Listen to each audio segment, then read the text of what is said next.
आपका हमारे इस YouTube चैनल एसएस क्लासरूम के मैथ्स क्लासरूम में स्वागत है। हमारे चैनल को सब्सक्राइब कीजिए जिससे हमारी पहली वीडियो आपको सबसे पहले मिले। तो हम पहला का तीसरा प्रश्नावली देखते हैं। पहला का तीसरा प्रश्न देखते हैं। अध्याय 2 दो चरों का रैखिक समीकरण प्रश्नावली 2 में थे हम। तो हम पहला का पहला बता चुके हैं, पहला का दूसरा आपको बनाना है और पहला का तीसरा मैं आपको बता रहा हूँ। तो चलिए हम पहला का तीसरा पहले प्रश्न देखते हैं। हमारा प्रश्न दिया है 2x माइनस 3y बराबर माइनस 11। ये हमारा प्रश्न दिया गया है। मैंने पिछली वीडियो में बताया इसे अ और ब दो मान दिए हैं, x बराबर 2 और y बराबर 5 अ में, और ब में दिया गया है x बराबर -1 और y बराबर 3। तो हमें इस समीकरण को इन दोनों में मान रखकर हल करना है। तो चलिए हम सर्वप्रथम इसे लिख लेते हैं। x बराबर माइनस, इसे हम समीकरण 1 देते हैं। तो इसमें सर्वप्रथम अ का मान रखेंगे। अ का मान समीकरण 1 में रखने पर समीकरण अ का मान हम रखते हैं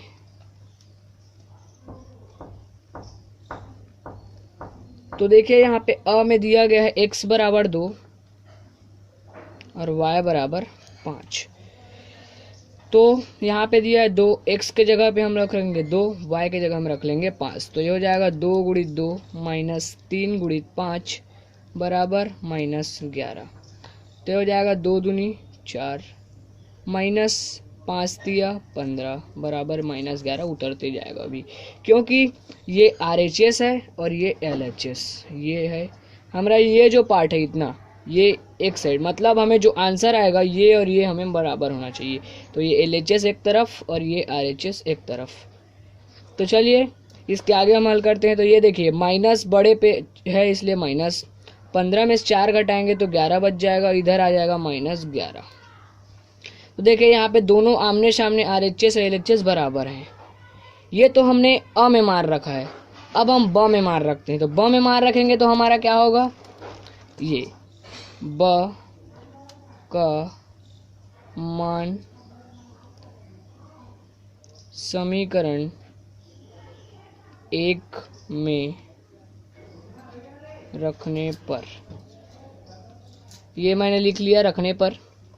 अब इसके पश्चात हम देखें, ब का मान दिया है -1, यहाँ ऊपर दिया हुआ है ब का मान -1 और y का मान 3।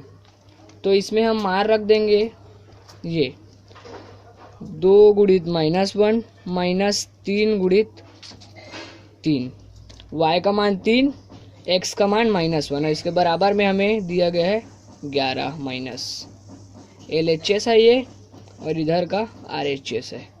तो इसको जब हल करेंगे तो क्या हो जाएगा, 2 का 1 के साथ गुणा होगा तो 2 हो जाएगा और माइनस माइनस आ जाएगा। अब इधर माइनस की जगह स्थान माइनस, 3 तिया 9 हो जाता है तो -9 हो गया बराबर -11।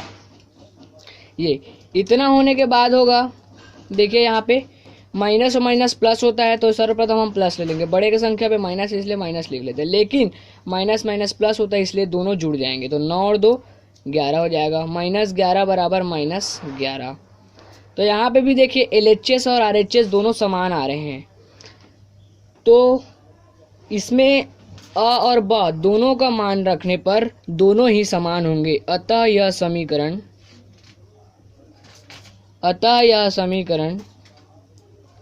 अ व ब दोनों से हल होगा। अतः यह समीकरण अ और ब दोनों से हल होगा, यही इसका उत्तर होगा। अब इसके आगे हम देखते हैं प्रश्न क्रमांक 2। प्रश्न क्रमांक 2 में हमें जांचिए कि अ और ब में कौन दिए गए समीकरण के हल हैं।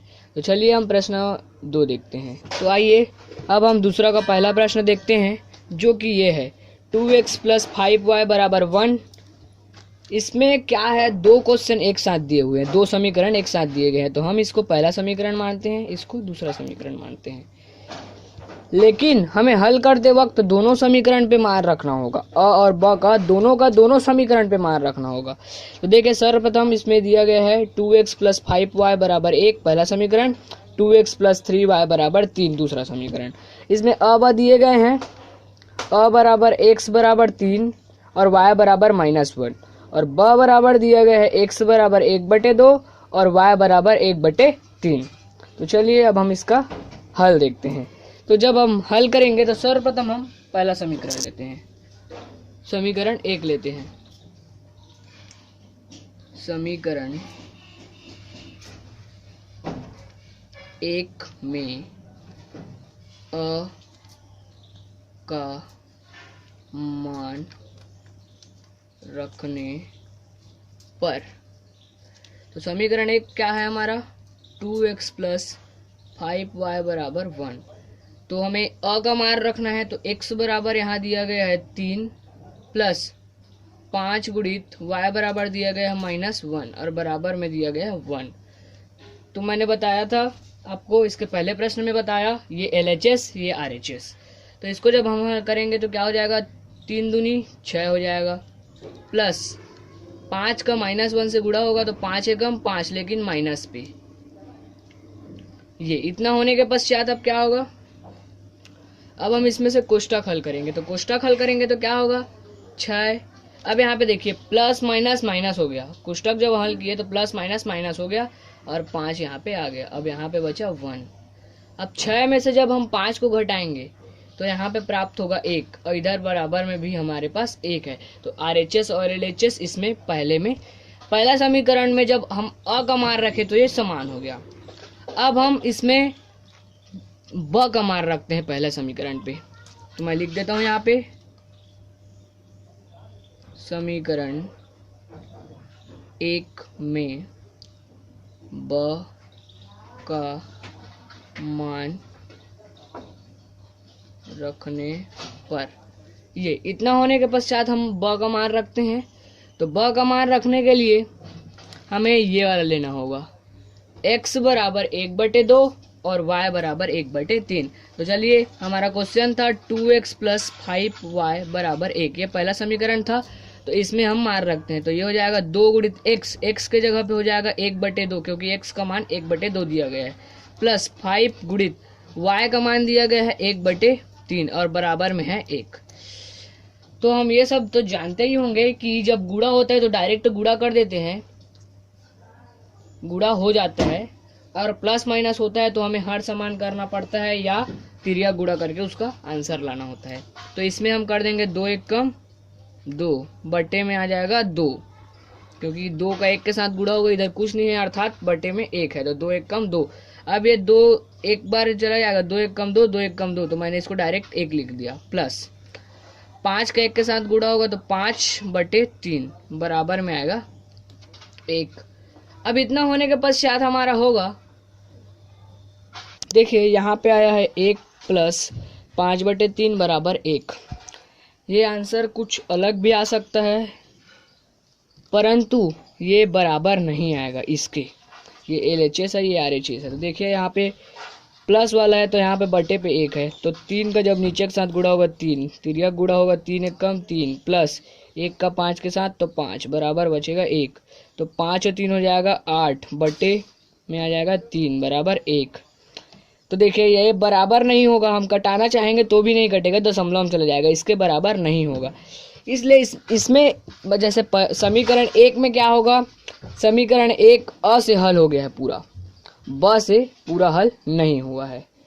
ठीक है, इतना होने के पश्चात अब समीकरण 2 में हम अ ब का मान रखते हैं। देखिए समीकरण 2 2x + 3y = 3, ये हमारा समीकरण 2 है। अब अ का मान रखते हैं, अ का मान रखने पर, ठीक। तो देखिए समीकरण 2 में अ का मान रखते हैं तो हो जाएगा 2, अ का मान दिया है 3, x बराबर 3, तो इसमें गुणा हो जाएगा 3 और 3 गुणित y का मान दिया है -1 और बराबर में है 3। तो देखिए यहाँ पे 3 दूनी हो जाएगा 6 प्लस 3 का 1 के साथ गुणा होगा तो 3 होगा और माइनस है इसलिए माइनस, और 3 इधर 3 आ जाएगा। अब यहाँ पे कोष्टक हल होगा तो प्लस माइनस माइनस 3 हो जाएगा, बराबर में आ गया 3। तो 6 में से 3 गया 3, बराबर में आ गया 3। तो देखिए यहाँ पे LHS और यहाँ पे RHS, ये इतना होने के पश्चात ये दोनों समान आ गए। अब हम ब में मान रखते हैं। ब का मान रखने पर, ब का मान रखने पर तो ब में हम रखेंगे तो यहाँ पे दिया गया 2x + 3y बराबर 3। इसमें हम ब का मान रखते हैं। ब का मान दिया गया x बराबर 1/2, तो 2 गुणित 1/2, और y का मान दिया गया है 1/3, 3 गुणित 1/3, और बराबर में है 3। यहाँ पे आप देख सकते हैं पे 3 है। पे ब का मान मैंने रख लिया है। अब इसके पश्चात मैंने बताया इसको कि गुणा होता है तो गुणा हो जाता है, तो 2 1 कम 2/2 प्लस 3 1 कम 3/3 बराबर 3। ठीक है, अब हम क्या करेंगे इसको देखिए ध्यान से आप। देखिए यहाँ पे 2 1 कम 2, 2 1 कम 2, 3 1 कम 3, 3 1 कम 3, तो यहाँ पे बचा क्या 1 + 1, 1 + 1 बटे में 1/1, तो 1 1 का गुणा होगा तो 1 1 कम 1, 1 1 कम 1। ठीक है, तो यहाँ पे हो जाएगा 1 1, बराबर में इसके 3 है सबके, ये आप देख सकते हैं, बराबर में 3 है। 1 1 को जोड़ेंगे तो 2/1 बराबर 3। तो ये देखिए 2 बराबर 3 आ रहा है, ये हमारा हल नहीं होगा। देखिए मैं आपको दिखा रहा हूँ इसमें कि जब हम समीकरण 1 में अ का मान रखे हैं तो बराबर हो गया है। आप यहाँ पे देखिए समीकरण 1 में अ का मान रखे हैं तो ये बराबर हो गया है। अब समीकरण 2 में अ का मान, समीकरण 2 में अ का मान रखे हैं तो ये भी बराबर हो गए हैं। समीकरण 1 में ब का मान रखे हैं तो बराबर नहीं हुआ है। समीकरण 2 में ब का मान रखे हैं तो वो भी यहाँ पे बराबर नहीं हुआ है। इसलिए हम इसे लिखेंगे कि यह पहला और दूसरा समीकरण अ का हल है, ब का नहीं। ये दूसरा का तीसरा प्रश्न है, जिसमें आपको करना क्या है वही बस मैं बताऊंगा, बाकी आप अपने से बनाएंगे और ना बने तो मुझे कमेंट करेंगे। तो इसमें हमें करना क्या है, समीकरण 1 और समीकरण 2 जो दिए गए हैं इसको हमें पहले सरल करना है। तो समीकरण 1 को हम सरल करते हैं। समीकरण 1 को सरल करेंगे तो हो जाएगा 2x - 3/y बराबर 9। ये हमारा समीकरण 1 है। तो सर्वप्रथम हम इसमें करना क्या होगा ये देखते हैं। तो देखिए ये y जो है इसे हम हटाने के लिए ऊपर के साथ गुणा कर देंगे। जब इधर वह है तो ये सब के साथ गुणा हो जाएगा ऊपर में, तो ये हो जाएगा देखिए 2x है, इसमें y का गुणा हो जाएगा 2xy हो जाएगा, माइनस इसको हम y को इसमें गुणा करके छोड़ देते हैं। ये इसमें है y तो y रहेगा ही, लेकिन ऊपर में हम इसको गुणा कर देते हैं, बराबर 9। 9 में जब y का गुणा होगा तो 9y हो जाएगा। अब देखिए यहाँ पे y नीचे बटे में है, इधर गुणे में है, इधर ये कट जाएगा। इतना हो गया। इतने के पश्चात इसमें आंसर क्या आ जाएगा हमारा 2xy - 3 बराबर 9y। इतना हमारा होगा समीकरण 3। ये हमारा समीकरण 3 हो गया। अब इसके पश्चात हम देखते हैं दूसरा को, अर्थात ये वाला समीकरण। तो हम देखते हैं दूसरा में हो जाएगा 3x + 7/y बराबर 2। यह हमारा समीकरण 2 है। अब इसको सरल करेंगे तो y का गुणा उसी प्रकार होगा, तो ये हो जाएगा 3xy + 7 गुणित y/y बराबर 2। तो ये y कट जाएगा और इसके साथ भी गुणा होगा इसलिए y आ जाएगा। तो ये आ गया 3xy + 7 गुणित 7 बराबर 2y। ये हो जाएगा समीकरण 4। हम जो अभी तक समीकरण 1 और 2 में मान रखते थे उसी मान को हमें समीकरण 3 व 4 में रखना है। 1 और 2 में ना रख के 3 व 4 में रखते हैं, क्योंकि हमने 1 और 2 को सरल करके 3 और 4 बना लिया है। तो हमें इसमें अ और ब का मान रख देना है और इसी प्रकार हमें इसे हल कर देना है। तो आपका दूसरा का तीसरा का आंसर आपका आ जाएगा। हम दोनों में रख के देखेंगे कि समीकरण 1 अ से हल हो रहा है या ब से। और समीकरण 2 भी अ से हल हो रहा है या ब से, ये हमें क्लियर करना है। मैंने यहाँ पे एक बात क्लियर की कि ये जो दो हैं, समीकरण 1 और 2, वो हल होंगे दोनों तो अ से ही हल होंगे पूर्ण रूप से, और अगर हल होंगे पूर्ण रूप से तो ब से ही हल होंगे। तो इसमें आप मेरे को कमेंट कर बताइए कि पहला और दूसरा समीकरण में ये अ से पूर्ण रूप से हल होते हैं या ब से पूर्ण रूप से हल होते हैं। तो इसी प्रकार हमारा दूसरा प्रश्न पूर्ण रूप से खत्म हुआ। अगले वीडियो में मैं तीसरा प्रश्न बताऊंगा। आपके पास बुक ना हो इसके लिए मैं आपको लिंक दे दूंगा। इस लिंक के माध्यम से आप SCRT अर्थात CG बोर्ड की और पहली से लेकर 10वीं तक की सारी पुस्तकें उसमें प्राप्त कर सकते हैं। धन्यवाद। Thanks for watching.